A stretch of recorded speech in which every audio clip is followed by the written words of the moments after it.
To create and manage virtual machines within a project, first we need to make sure that the project context is selected. Here we're using the backend project. Use the hamburger menu, drop down to Compute Virtual Machines. From this page, we can click on the Create Instance and name our virtual machine. If we wish, we can add labels. I'm going to label this as Key Group and give it a value of research.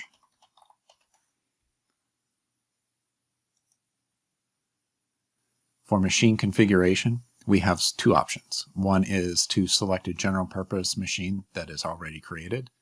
Notice these have different numbers of CPUs, different amount of memory, and if you wish, you can create one with a graphical processing unit.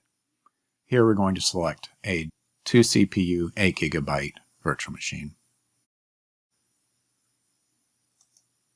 I select Next.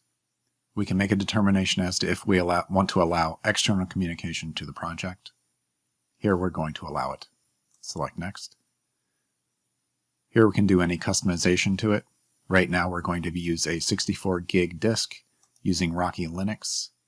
If I want to change the operating system, I can hit this Change button. Select a different golden image. So here we're going to change it to Ubuntu. We're going to leave Secure Boot turned on. And if the virtual machine is deleted, the disk will be deleted as well. Hit Save. Select the Create button. And now the virtual machine is in the creation process. This will take a few minutes. While this virtual machine is being created, we can enable SSH Access into this project. To do that, I need to give myself network policy admin rights for my user.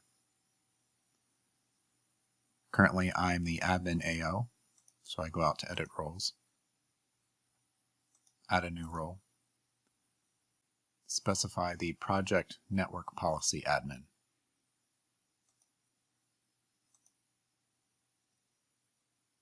Now that we have that role, we can use the hamburger menu, drop down to Firewall, select Create, give a name,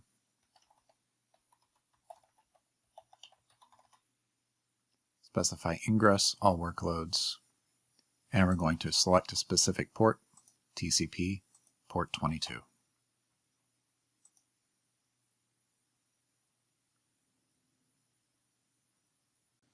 Once you've created the virtual machine and the firewall rules, we can then go in and access the virtual machine itself.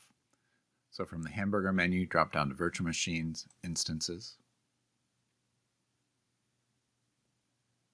For the virtual machine you want to control, you see to the right, you have an action of SSH. You can click on that. It will create a pop-up window saying that there's an SSH browser, and it will take a minute or two in order for it to load the terminal session. Once the terminal session is loaded, you can then run commands as if you were on the machine. Right now I'm running Who Am I? And this shows that I am my admin AO user for the site. I also have the ability of transferring files using the FTP button. From here, I can move files around. I can also upload them and download them. So here I'm selecting a file, selecting Open, and then hitting the Upload button. And now we see the file is there. I can then also download, rename, or delete the file. And the file is gone.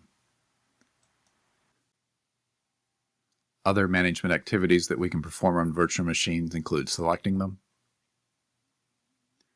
We can edit the description. We can change or edit labels.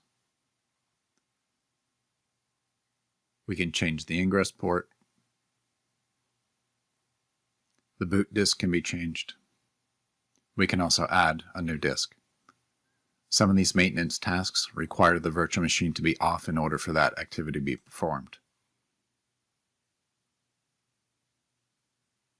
Here we have a virtual machine that is stopped. We can go into the virtual machine. We can add a new disk. give it a name,